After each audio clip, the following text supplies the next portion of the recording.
You want to support Roland Martin Unfiltered? Be sure to join our Bring the Funk fan club. Every dollar that you give to us supports our daily digital show. There's only one daily digital show out here that keeps it black and keep it real. As Roland Martin Unfiltered. Support the Roland Martin Unfiltered daily digital show by going to RolandMartinUnfiltered.com. You can make this possible. With less than 7 weeks until the Iowa caucuses, the last debate of 2019 was held at Marymount University in Los Angeles. The debate featured 7 Democrats hoping to defeat 45 in the 2020 election. Here are some of the highlights. Senator Klobuchar, here in California, people who identify as Hispanic, Black, Asian, or multiracial represent a majority of the population, outnumbering white residents. The United States is expected to be majority non-white within a generation. What do you say to white Americans who are uncomfortable with the idea of becoming a racial minority, even if you don't share their concerns? I say this is America.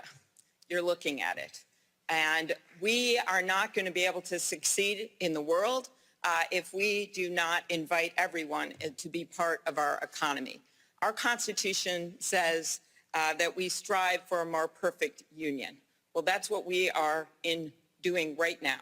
And to me, that means, one, that everyone can vote, and that includes our communities of color. This action that's been taken by this president and his people and his governors all over the country is wrong. They have made it harder for African Americans to vote, as one court said, discriminated with surgical precision. What would I do as one of the leaders on voting in the U.S. Senate? One, stop the purging. As Stacey Abrams said, you do not stop having your right to assemble if you don't go to a meeting for a year.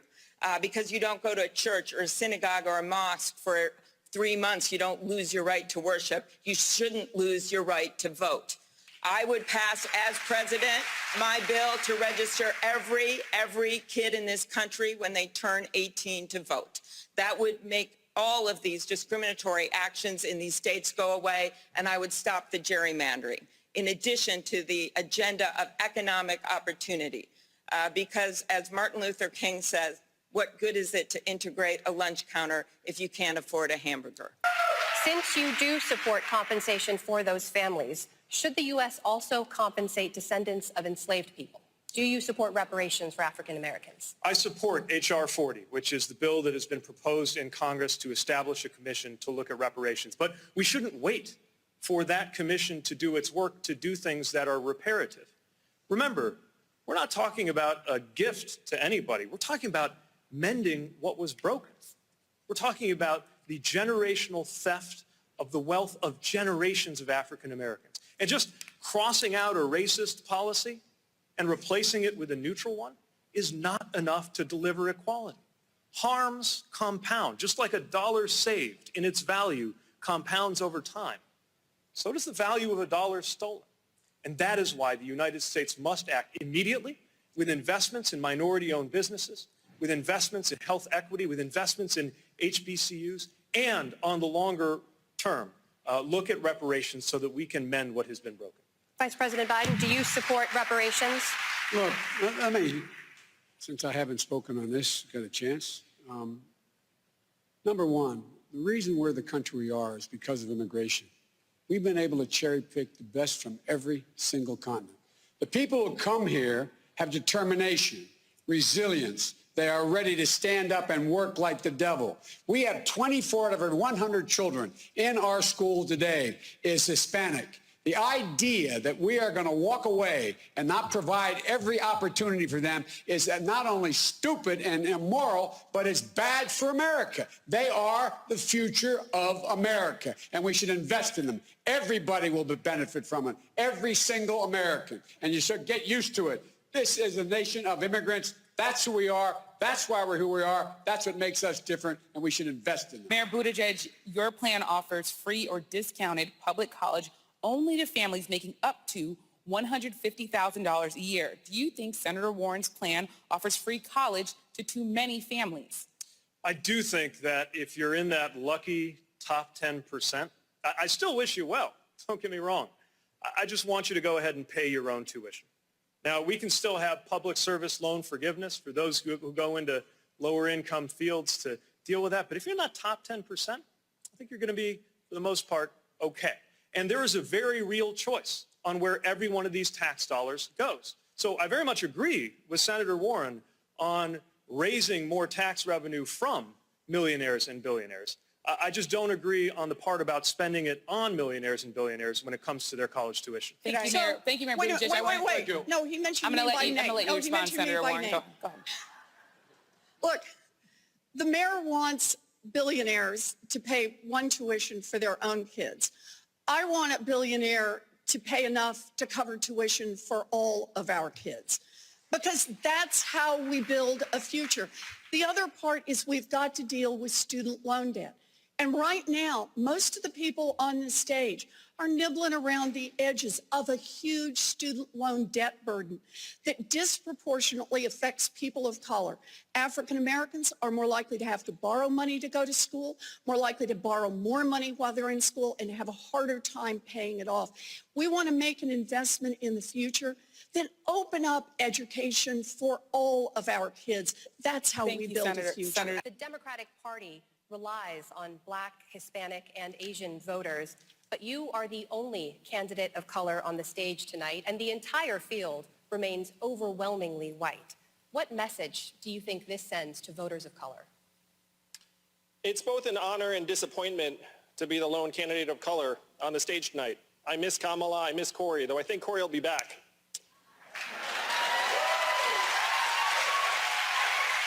I grew up the son of immigrants, and I had many racial epithets used against me as a kid. But Black and Latinos have something much more powerful working against them than words. They have numbers. The average net worth of a Black household is only 10% that of a white household. For Latinos, it's 12%. If you're a Black woman, you're 320% more likely to die from complications in childbirth. These are the numbers that define race in our country. And the question is, why am I the lone candidate of color on this stage? Fewer than 5% of Americans donate to political campaigns. You know what you need to donate to political campaigns? Disposable income. The way we fix this is we take Martin Luther King's message of a guaranteed minimum income, a freedom dividend of $1,000 a month for all Americans. I guarantee if we had a freedom dividend of $1,000 a month, I would not be the only candidate of color on this stage tonight. Thank you, Mr. Yang. Senator Sanders, I do want to put the same question to you, Senator Sanders. What message do you think? I will answer that question, but I wanted to get back to the issue of climate change for a moment, because I do believe this is the existential issue. Senator, with all respect, this question is about race. Can you answer the question as it was asked? I certainly can. Because people of color, in fact, are going to be the people suffering most if we do not deal with climate change.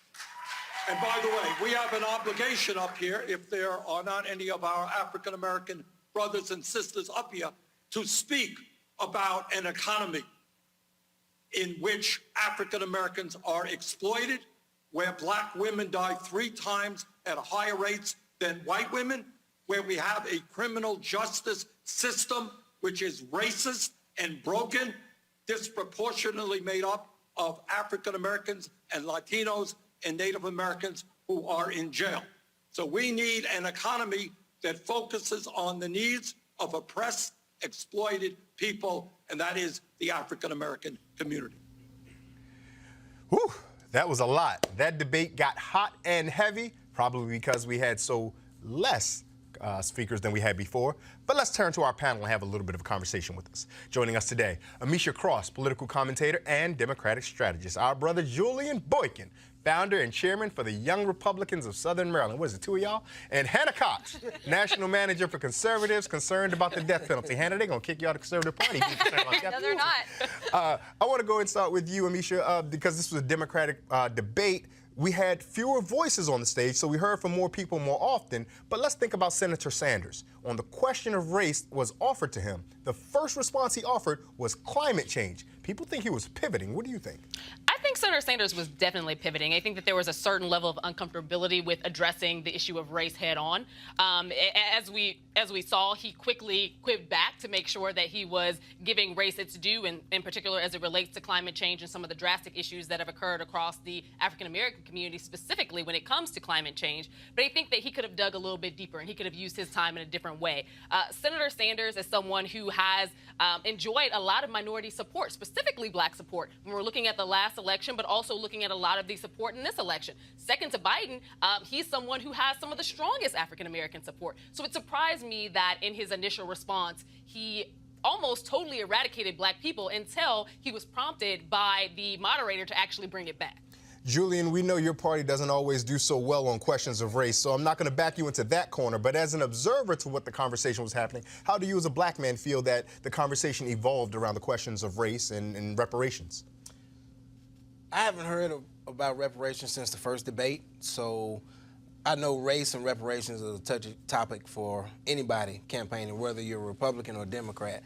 I just wish that both parties would just tell it like it is, tell us how you actually feel, and just let the voters know what it is that you truly believe and what you plan on doing. You know, everybody talks about reparations for African Americans, but, you know, truth be told, no candidate actually has a formula to figure out how we're going to get to reparations. When it comes to the issue of race, it's a lot of things tied to it. You have, you know, African Americans being mistreated by police officers. That ties into race. So at some point, you gotta address that. You gotta hit it head on and just break down and just let the barriers down and say, hey, this is the issue that we're having.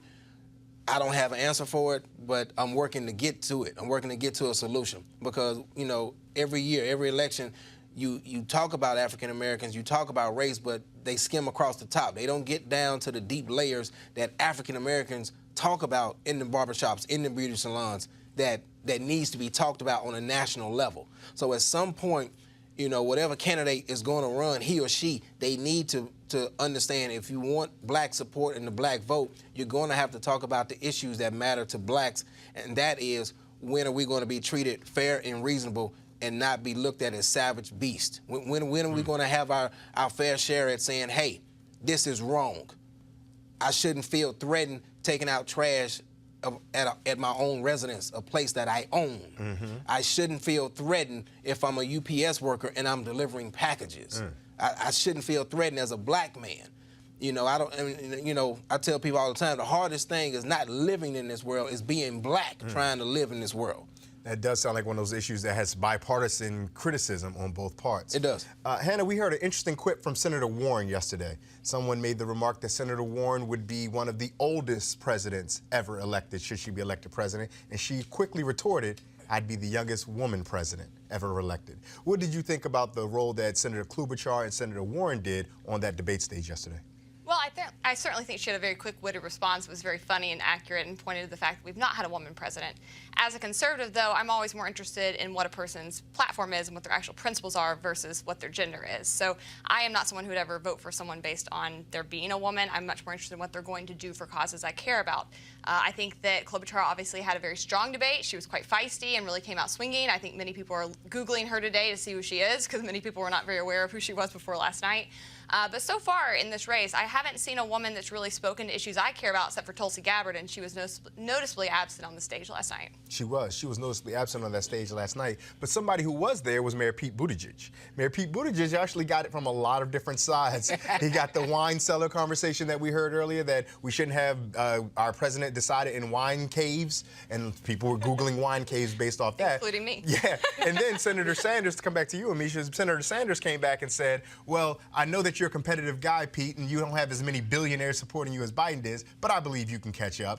Is this becoming almost class warfare within the Democratic primary? I absolutely think it's class warfare within the Democratic primary, and it was bound to happen.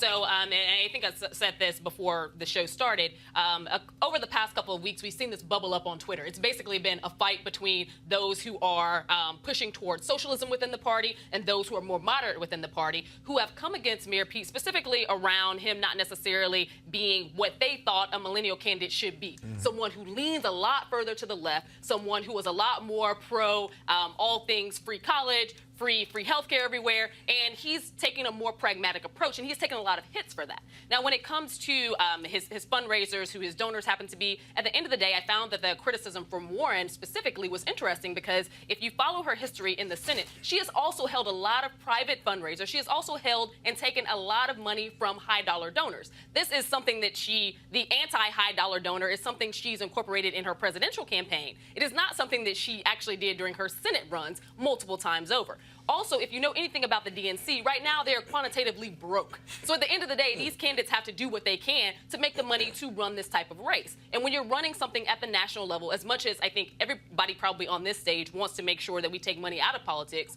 at the end of the day, we're not there yet. So if you're running at a national stage and you're running against Donald Trump, who is able to raise billions, and we're watching this happen on a regular basis, despite the impeachment process, despite all of his conversations and all of the political action against undocumented immigrants, despite all of the hateful language he's used around this country, he is raising money in the billions. Him and the RNC have really reeled this in. And I think that Democrats, to be able to be competitive, have to make this money.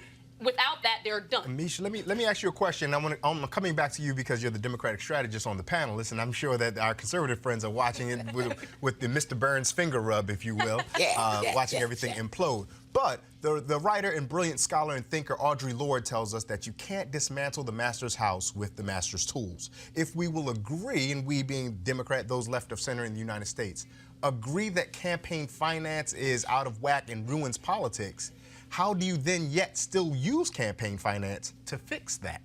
Well, I can't run if I'm broke. But on that same token, you can't get your message across to the masses if you don't have the equipment to make that message flow. At the end of the day, yes, we need to make sure that at the congressional level, we are whittling away at getting money out of politics. My question for someone like Senator Warren would be, you're currently in the Senate. So if you're going to talk about experience, Mayor Buttigieg is a mayor. He's not in the Senate. Why aren't you working towards this right now? Why isn't this something that you're continually pushing towards? You've been there for a while. So every senator on that stage, from Biden to Klobuchar, all of you can work towards making this happen. At the end of the day, I don't think that anyone on either side really wants to take money out of politics, to be honest. That's the piece I was interested in. That's an easy thing to sell, but it's something that people really don't want to happen. What we have to make sure that we have enough of is enough people around who are going to be able to develop this army to defeat Donald Trump. You're not going to be able to do that with your $5, $10, $12 donors across the country. I'm sorry, but those are facts, and that's how the math works. Mr. Sanders might disagree, but Hannah, I want to come to you because I think this is a space that all of us can come to, whether we're Democrat, Republican, conservative, or otherwise,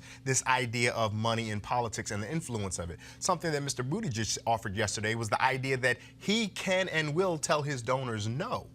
But one of the things we found is that folks overwhelmingly don't tell their donors no, whether we're talking in city council races, whether we're talking state legislatures, gubernatorial offices, or even President of the United States. How can conservatives, liberals, otherwise, how can folks accept the money that Amish alluded to, because it's important to get one's message out, but still be able to stand on their principle when that stands in conflict to what money is asking? Look, I think everybody on both sides of the aisle can agree that campaign finance is out of control. We've got way too much money being spent in elections. We've got a small minority of people controlling who's getting the money, where it's going, and therefore have a lot more power over what decisions are made. That hurts us when we're supposed to have a representative government. My vote does not amount to as much as somebody else's. My voice does not amount to as much as somebody else's when you have the money. I see that at state and local level all the time, so certainly it's true at the presidential and congressional level.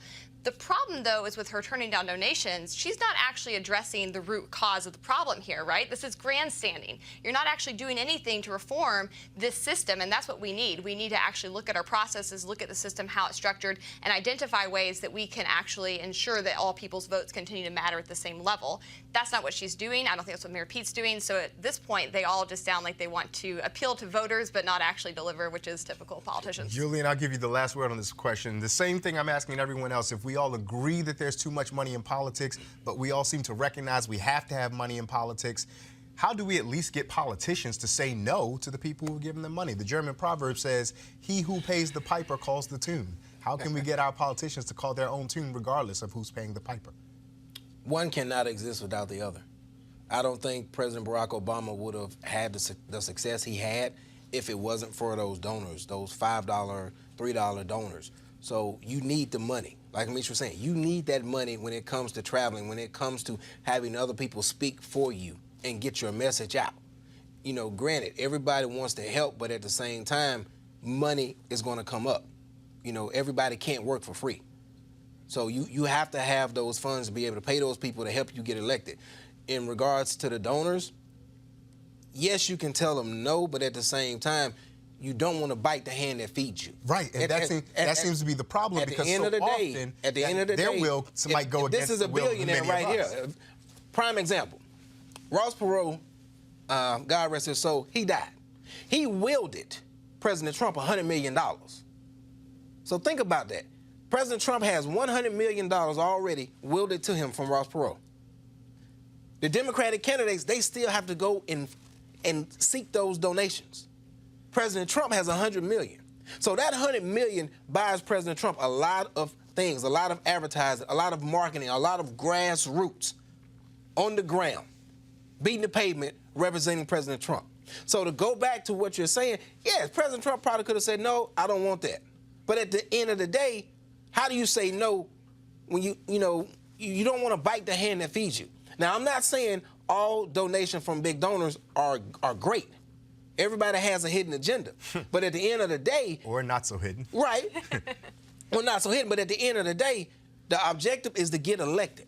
So you're gonna have, you're gonna have to do some things that you say you wouldn't do in public eye, but then behind closed doors, you're gonna have to really just sell your soul. But sometimes they like, why is nobody? We've seen this before. So arguably, in modern times, the greatest president, the president with the most new voters, the most voters who had never come out previously, was Barack Obama. Barack Obama did not have a problem taking donations from large dollar donors at all. Now, these weren't donors who conflicted in the policy views that he held, which I would argue is the exact same for people like Pete Buttigieg. He didn't have the big donors. Hold on, sorry to interrupt. He had a lot of $6 donors, but he also had big dollar fundraisers. President Obama had tons of big dollar donors, and the big dollar donors, their will went in conflict of what the many small dollar voters that you offered would like to have happen, and some of the things that the president at the time, when he was then Senator Obama, rhetorically offered he would do. Unfortunately, I have to leave it right there. I don't think I forgot about you, Julian. Your president got impeached this week. But it depends on how you look at it. Julian, I look at it like this. I look at it like this. Your president got impeached. The articles of impeachment have not been turned over to the Senate. Okay. So technically, we're waiting on those articles. We just read the story about Tatiana Jefferson's killer being indicted. So I won't say that he's actually indicted until the clerk walks the file down the hall. I've got to take a break. All right, folks, back to our Roland Martin Unfiltered video in just one moment. All right, folks, as the marijuana momentum continues, our folks at marijuanastock.org have already reached more than half of their funding goal for the hemp CBD investment. So if you want to take advantage, you better get in now. Of course, hemp is a cousin to marijuana with a much higher concentration of CBD, which means hemp gives you all the medical benefits of marijuana, but it won't get you high. Scott is sad. Now, folks, if you don't know, hemp farming is now legal in the U.S., creating one of the largest commodities worldwide. It's an investment opportunity for you and the folks at 420 Real Estate have a simple business model. They buy land that supports hemp CBD grow operations and lease it to licensed high-paying tenants, people like Chris. They are hemp CBD landlords, and you can get in on the action. Now, all you got to do is invest as little as $200. Monique, you got that. In the crowdfunding campaign, up to $10,000. Amisha, some of that Sinclair money. To invest, go to marijuanastock.org. That's marijuanastock.org. Get in the game and get in the game now. Now back to your Roland Martin Unfiltered video.